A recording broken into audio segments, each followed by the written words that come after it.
নমস্কার বন্ধুরা, নন্দিনী সিম্পল কুকে আপনাদের সবাইকে জানাচ্ছি স্বাগত। রোজ রোজ যদি ভাত রুটি খেয়ে বোর হয়ে থাকেন তাহলে এই রেসিপিটি একবার হলেও ট্রাই করে দেখতে পারেন। আশা করছি ভীষণ ভালো লাগবে। ঘরোয়া কিছু জিনিস দিয়েই আজকে রেসিপিটি তৈরি করেছি।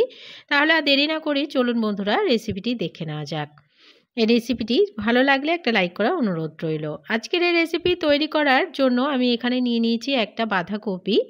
বাঁধাকপিটাকে প্রথমে ওপরের যে পাতাগুলো আছে সেগুলো একটু ছাড়িয়ে নিচ্ছি। পুরো বাঁধাকপিটা ওপরের যে পাতাগুলো আছে যেগুলো খারাপ হয়ে গেছে সেগুলো ছাড়িয়ে নিয়েছি। এবারে বাঁধাকপির যে ডাঁটিটা আছে সেটাকে কেটে নিলাম, নিয়ে দুভাগ করে কেটে নিচ্ছি বাঁধাকপিটাকে। কেননা পুরোটা ব্যবহার করব না, এখানে অর্ধেকটা ব্যবহার করব, সেই কারণে অর্ধেকটা আমি কেটে নিলাম। এটাকে এবারে দুভাগ করে নিচ্ছি। কেটে নিয়ে দুভাগ করে খুব ভালো করে ধুয়ে পরিষ্কার করে নিচ্ছি। এবারে এদিকে একটা গ্রেটার নিয়ে নিলাম। এই গ্রেটারের সাহায্যে এবারে একটা একটা করে টুকরো আমি গ্রেট করে নেব। বড় সাইজটা দিয়ে আমি গ্রেট করে নিচ্ছি। আপনাদের কাছে যদি গ্রেটার না থাকে তাহলে একদমই মিহি করে কেটে নিতে পারেন। তো দেখুন গ্রেটারের সাহায্যে আমি একদমই মিহি করে গ্রেট করে নিচ্ছি। সমস্ত বাঁধাকপিটাকে গ্রেট করে নিলাম। এবারে এই বাঁধাকপিটার মধ্যে দিয়ে দিচ্ছি লবণ। পরিমাণ মতো লবণ দিয়ে দিলাম, পরে যেন আমাদের আর লবণ ব্যবহার করতে না হয়। এবারে বাঁধাকপিটাকে খুব ভালো করে চটকে একদমই সফট করে নেব। তো দেখুন বাঁধাকপিটাকে চটকানোর পরে জল বেরিয়ে গেছে আর একদমই সফট হয়ে গেছে। এবারে একটা বোলে সমস্ত বাঁধাকপিটাকেও নিয়ে নিচ্ছি আর যে জলটা বেরিয়েছে সেটাও নিয়ে নিচ্ছি।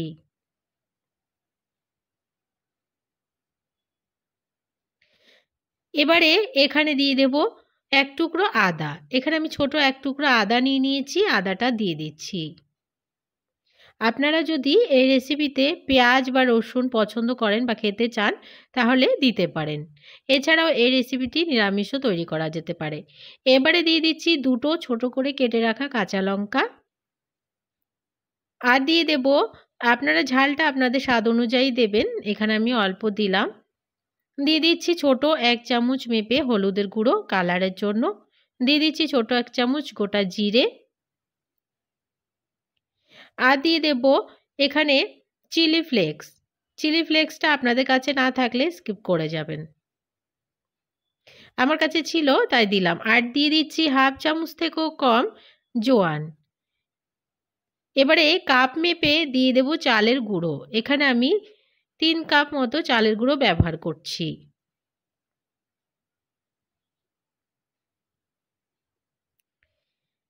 সমস্ত চালের গুঁড়োটা দিয়ে এবারে খুব ভালো করে একটু মিশিয়ে নিচ্ছি। যদি প্রয়োজন হয় জলের তবে জল দেব। তো দেখুন খুব ভালো করে একটু মিশিয়ে নেওয়ার পরে ড্রাই লাগছে, সে কারণে আমি অল্প অল্প পরিমাণে এখানে জল দিয়ে মিশিয়ে নিচ্ছি। জল দিয়ে মিশিয়ে একটা ব্যাটার রেডি করে নিলাম। তো ব্যাটারের ঘনত্বটা আপনারা দেখে বুঝতে পারছেন ঠিক কতটুক রাখতে হবে। ব্যাটারটা আমাদের একদমই রেডি হয়ে গেছে। এবারে এখানে দিয়ে দেব 1/2 চামচ থেকেও কম বেকিং সোডা।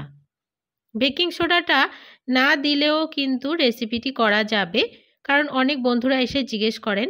তো রেসিপিটাতে বেকিং সোডা না দিলেও করা যাবে, শুধুমাত্র একটু ফ্লাফি ভেতর দিয়ে হওয়ার জন্য আমি বেকিং সোডাটা ব্যবহার করলাম। বেকিং সোডাটাকে অ্যাক্টিভ করার জন্য একটু লেবুর রস দিয়ে দিলাম। এবারে খুব ভালো করে মিশিয়ে নিচ্ছি। ব্যাটারটা আমাদের একদমই রেডি, আর কোনো রকম কিন্তু ব্যাটারটাকে রেস্টে রাখা যাবে না। এবারে এদিকে একটা প্যান বসিয়ে দিলাম। প্যানে দিয়ে দিচ্ছি একদমই অল্প পরিমাণে একটু তেল। তেলটা একটু গরম হয়ে যাওয়ার জন্য অপেক্ষা করব, আর তেলটাকে খুব ভালো করে আমি পুরো প্যানে ব্রাশ করে দিলাম। তেলটা গরম হয়ে গেলে যে ব্যাটারটা আমরা রেডি করে রেখেছিলাম একটা চামচের সাহায্যে ব্যাটারটা আমি দিয়ে দিচ্ছি। এবারে চামচের সাহায্যে একটু ছড়িয়ে ছড়িয়ে দিচ্ছি।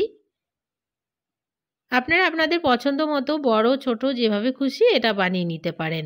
এবারে একটা চামচের সাহায্যে আমি চারিদিক থেকে একটু চেপে সাইজটাকে ঠিক করে দিচ্ছি যেন দেখতে ভালো লাগে।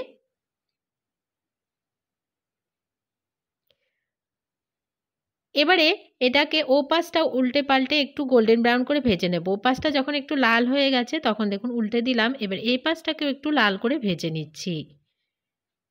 চালের গুঁড়ো যেহেতু দেওয়া রয়েছে খুব সুন্দরভাবে ভাজা হয়ে যাবে এবং ক্রিস্পি হবে, খেতে অনেক বেশি ভালো লাগবে। কিছুক্ষণ সময় নিয়ে একটু ভাজতে হবে। কিছুক্ষণ সময় নিয়ে একটু ভেজে নিলাম, দুপাশটাকে গোল্ডেন ব্রাউন করে। এটা একদমই রেডি হয়ে গেছে, নামিয়ে নিচ্ছি আর বাকিগুলো বানিয়ে ফিরে আসছি। তো বন্ধুরা, আমি সবগুলোকে তৈরি করে নিয়েছি। কতটা সহজ একটি রেসিপি দেখে নিলেন। খেতেও হয় দারুণ টেস্ট। যে কোনো চাটনি বা সসের সাথে খেতে কিন্তু দুর্দান্ত টেস্ট লাগে।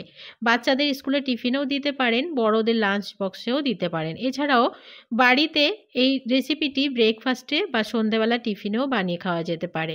আজকের রেসিপি ভালো লাগলে একটা লাইক করার অনুরোধ রইল, অনেক অনেক শেয়ার করে দেওয়ার অনুরোধ রইল। নতুন বন্ধু আমার চ্যানেলে যদি নতুন এসে থাকেন, আমার চ্যানেলটিকে সাবস্ক্রাইব করে আমার পাশে থাকার অনুরোধ রইল। পাশে থাকা বেল আইকনটাকে প্রেস করতে ভুলবেন না, এ ধরনের রান্নার নোটিফিকেশনগুলো সবার আগে আপনাদের কাছে পৌঁছে যাওয়ার জন্য।